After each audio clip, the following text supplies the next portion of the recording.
ፍርዬ ህይወትን ለመበቀል ከእስር ቤት አስፈታቻት። ከሊና ጋራ በመስማማት ለምን ከእስር ቤት አስፈትተሻት እዚሁ መርዘሽ አትገያትም በማለትም ትነግራታለች። ፍርዬም እንግዲህ እሷን ለመግደል ወይም ደግሞ እስር ቤት ልታማቅቃት ስለፈለገች ይሄ እጅግ በጣም ጥሩ ሀሳብ ነው በማለትም ቶሎ ብላ ለሮቢ ትደውልለታለች። ሮቢም ይህንን ሀሳብ ስትነግረው እጅግ በደስታ ይስማማል።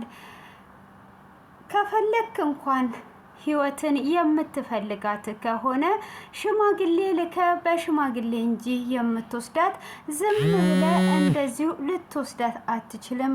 እኔ ለታዴ ቃል ገብቼለታለሁ ከኔ ጋራ እንድትኖር ከዚህም በኋላ የትም እንደማትሄድ በማለትም ትነግረዋለች። እሱም እንግዲህ እሺ በማለትም ተስማምቶ ነበር። ሆኖም እንግዲህ ሮቤልም ከአዲሷ ከእስር ቤት ከተፈታችው ጋራ ህይወትን ክዷት ይገኛል። ህይወትም አሁን ላይ ልቧ እጅግ በጣም ተሰብሮ ይገኛል። ሆኖም ህይወት እንግዲህ እስር ቤት እንዳለች ጓደኞቿም እንግዲህ አይዞሽ በማለትም እያጽናኗት ይገኛሉ። ሆኖም እንግዲህ ሊና ቀጥታ ሮቤል አንቆ እንዴት ነው እሷን እንደዚህ የምታደርጊያት? ምን ማለት ፈልገሽ ነው እንደዚህ የምታደርጊያት? በማለትም እንግዲህ ይናገራታል። ሆኖም እንግዲህ ከተናገራትም በኋላ ምን እየተካሄደ ነው? እገልሻለሁ። ምን እየተፈጠረ እንደሆነ ልትነግሪኝ ትችያለሽ ወይ? ምን እያደረግሽ ነው ያለሽው? በማለትም ሊናን አንቆ ሊገላት ነበር። ሆኖም አንተ ሮቤል እንደዚህ ስሜታዊ መሆን የለብህም ብላ ጓደኛው ከከለከለች በኋላ ሊናም ወደ ፍርዬ ጋር አቀናች። ሊናም ወደ ፍርዬ ጋር አቅንታ ያቺ ፈልፈላ እንደዛ ያደረገችሽ የወጋችሽ ተሻለሽ ወይ በማለት ትጠይቃታለች። እሷም አረ እኔ አልተሻለኝም በማለትም ትናገራታለች። እንዴት ነው ያልተሻለሽ? ምን ሆነሽ ነው በማለትም ስትጠይቃት እንግዲህ እኔ አሁን ላይ እሷ እንዴት ወቅቷኝ ትታሰራለች፣ ግን በተደጋጋሚ እየሄድኩኝ እያየዋት አይደለም በማለትም ስትናገር እንግዲህ ፍርድ ቤት እራሱ እስካሁን ድረስ አልቀረበችም በማለትም ትናገራለች። እስካሁን ድረስ ምንም ነገር ያየነው ነገር የለም። ስለዚህ አሁን አንቺ ዝም ብለሽ ሮቤል በጠየቀሽ ጥያቄ ተስማምተሽ ህይወትን ከእስር ቤት ብታስወጫት ጥሩ ነው በማለት ሊና ሀሳብ ታቀርብላታለች። ሊናም ሀሳብ ስታቀርብላት ማለት ምን ማለት ፈልገሽ ነው ብላ ስትላትም አንቺ እሷ እንደዚህ አድርገሽ ለምንድነው ዝም ምትያት? መበቀል አለብሽ ብላ ትላታለች። እሷም እንዴት ነው የምበቀላት? አሁን እኮ እስር ቤት ትገባለች፣ ምንም ነገር አታስቢ ብላ ስትላትም ፍርድ ቤት ትሄዳለች ብላ ስትላትም አንቺ ይሄ ሁሉ ምን አንትናለሽ? ሮቤል ባለሽ ተስማምተሽ እዚሁ ምግብ ውስጥ መርዝ ጨምረሽ መርዘሽ እኮ እሷን መግደል ትችያለሽ በማለት እንደምንም ፍርዬን ታሳምናታለች። ፍርዬም እንግዲህ በሀሳቧ ትስማማለች። ሮቤልም ከዛች ከልጅቷ ጋራ ልጅቷም እንግዲህ ቁጭ ብለው መዝናኛ ሳሉ አሁን እኔ የምፈልገው ወደ መጠጥ እንድንሄድ ነው ብላ ትለዋለች። እሱም ከህይወት ጋራ እንደዚህ ብዝናና ኑሮ ደስ ይለኝ ነበር በማለት እንግዲህ ስለ ህይወት እያነሳ ይገኝ ነበረ። ሆኖም እንግዲህ ስለ ህይወት እያነሳ ቢገኝም እሷ እንግዲህ ወደ መጠጥ ከሄደ በኋላ መጠጥ እንዲጠጣ ታደርገዋለች። አረ ይሄ መጠጥ ይቅርብን ብሎ ቢላትም መጠጣት አለብን በማለት ወደ መጠጥ ከወሰደችውና እየጠጡ እየሰከሩ ይገኛሉ። ህይወትም እንግዲህ እስር ቤት ጓደኞቿ የሰው ህይወት እኮ እንዴት እዚህ እስር ቤት እንደምንገባ አናቅም በማለትም እንግዲህ አንዷም አይ ወንድ ልጅ አሁን ላይ እኮ ወንድ ልጅ ፍቅረኛ ብለሽ የምታምኘው የለም፣ ሁሉም እዚህ ስትደርሺ ይቀየራል፣ ይክዱሻል በማለትም እንግዲህ ትናገራለች። ማለት ብላ ስትልም አይ አሁን ላይ እኮ እኔን ራሱ ክዶኛል እኮ አታቂም እንዴ? ስለዚህ ይክዳሉ በአሁን ላይ በማለትም እንግዲህ ስለ ክደት እያወሩ ይገኙ ነበር። ሆኖም እንዴት ሊክዱኝ ይችላሉ? አይክዱም በማለትም ስትልም ይኸው እሱ ከሌላ ሰው ጋር ህይወትን ቀጥሏል፣ እኔ እዚህ እስር ቤት ቀርቻለሁ ብላ ስትልም ህይወትም በዛው መካከል ሰው አሁን ሰውን የሚያፈቅር አለ ወይ ብላ አንደኛዋ ስትናገር ህይወት ምን እያላችሁ ነው ያላችሁት? እስቲ ድገሙት ብላ ስትልም ዝም ብለሽ ጆሮ እየጠባሽን ነበር አይደል ብለው ይሏታል ማለት ነው። እሷም እንግዲህ እንደዛ በሚሏትም ሰዓት አሀ እንደዛ ነው በማለት እንግዲህ ትናገራለች። ሆኖም እንግዲህ ምነው ፍቅረኛ አለሽ ወይ ብለው በማለትም ሲጠይቋት እሷም እንግዲህ አዎ ብላ ትላለች። እሷም እንግዲህ ፍቅረኛ አለኝ በማለትም ከተናገረችም በኋላ ፍቅረኛሽ እንዴት ነው የሚያደርገው ካዲያ ምንድን ነው በማለትም ስትናገር እንግዲህ ፍቅረኛዋ ያለውን ነገር ሁሉንም ነገር ታወራለች ማለት ነው። ምንድነው እየተከሰተ ያለው የሚለውንም ነገር እያወራች ስለነበረ እሷም እንግዲህ ፍቅረኛዬ ሮቤል በጣም ነው የሚያፈቅረኝ፣ ሞትልኝ እንኳን ብለው ይሞትልኛል ብላ ትላለች። እሷም እንግዲህ ይሞትልኛል በማለትም በምትናገር ሰዓት እሷ እንዴት እንደዚህ ትያለሽ በማለትም ትናገራታለች። አይ መስሎሽ ነው እንጂ እኮ እንደዚህ ብሎ ነገር የለም ብላ ስትላትም ማለት እንዴት ነው የምትለው ብላ ትላታለች። እሷም እንግዲህ ሮቤል እስከ ሞት ድረስ መስዋዕት እንደሚከፍልላትና ከሌላ ሴት ጋር እንደማይሆን እርግጠኛ ሆና ታወራለች። አይ እኔ ራሱ ከሌላ ሴት ጋር አይቸው እሱ እዛ ጋር መጠጡን በጠጣበት ጠርሙስ አናቱን ተርክኬ ነው እዚህ እስር ቤት እየገባሁት ብላ ትላለች። አንዱም እንግዲህ የሰው ልጅ ህይወት ጀርባ ብዙ ነገሮች አሉ። አንዷም እንግዲህ ከአረብ አገር ስትመጣ ብዙ ስራዋን ሰርቷ ሁሉ ነገር አለኝ ብላ ስትመጣ ምንም ነገር አልነበራትም።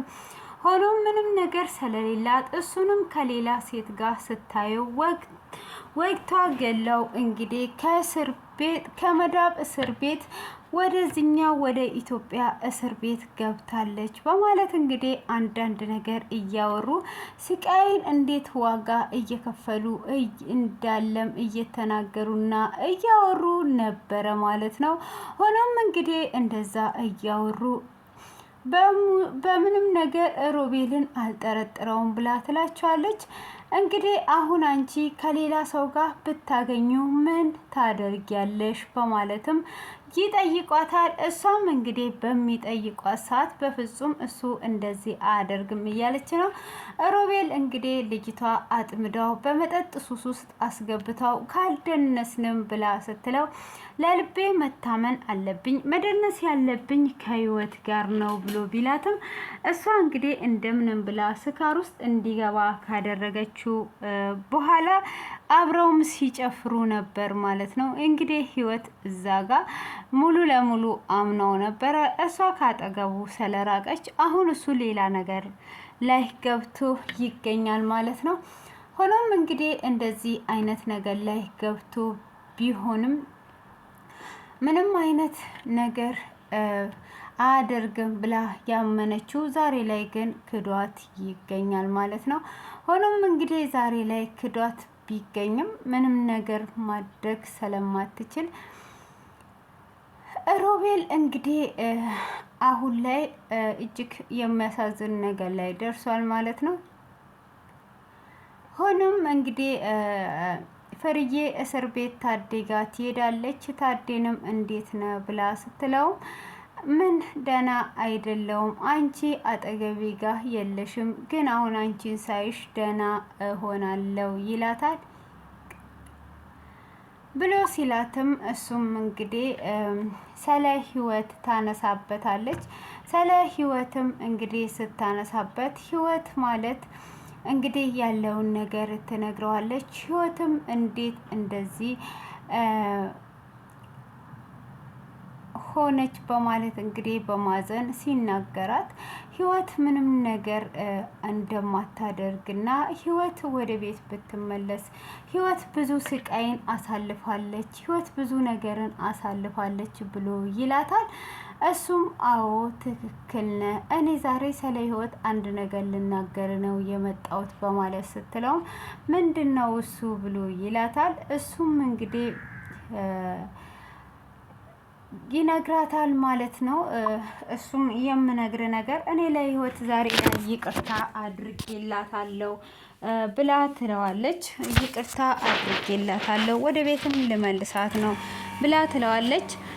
እሱም እንግዲህ አብራ እንድትኖር ከኛ ጋራ ትኑር በማለት ቤቱ የኔም የእሷም ነው በማለት እንግዲህ በሚናገራትም ሰዓት እሷም አዎ ልክ ነሽ ልክ ነህ ብላ ትለዋለች። እንግዲህ እሷ ልትበቀል ነው እሱን እዛ እስር ቤት አድርጓ። እንግዲህ ታዴም እጅግ በጣም ከስቶ ይገኛል። አሁን እንግዲህ ወደ ትልቁ እስር ቤት ለመሄድ ነው ራሱ እንግዲህ እንደገደለ አምኖ ስለሚገኝ ማለት ነው። ህይወት ግን በህልሟ ስትገላት አይቷ ትገኛለች ማለት ነው።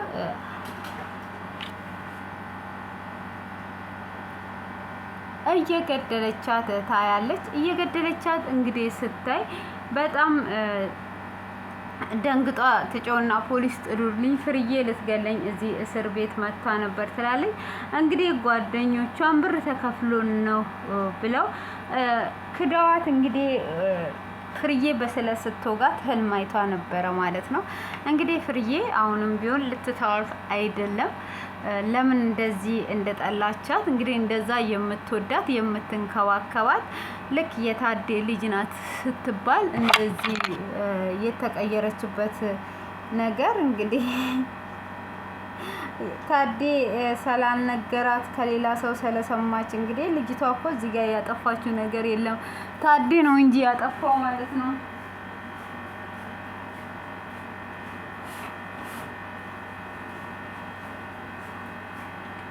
ታዴ ነው እንጂ ሌላ ቦታ የሄደው እሷ እንግዲህ ራሷን አልፈጠረችም። ታዴን የፈጠራት ግን እሷ ህይወትን ልትበቀላት ነው ማለት ነው። ሆኖም እንግዲህ ሮቤል አሁን ከሌላ ሴት ጋራ ወደ አልቤርጎ ገብተዋል ማለት ነው። ህይወት እንግዲህ በፍጹም አይተወኝም፣ በፍጹም አይክደኝም፣ ፍቅር እስከ መጨረሻ ድረስ ነው እያፈቀረኝ እያለች ነው።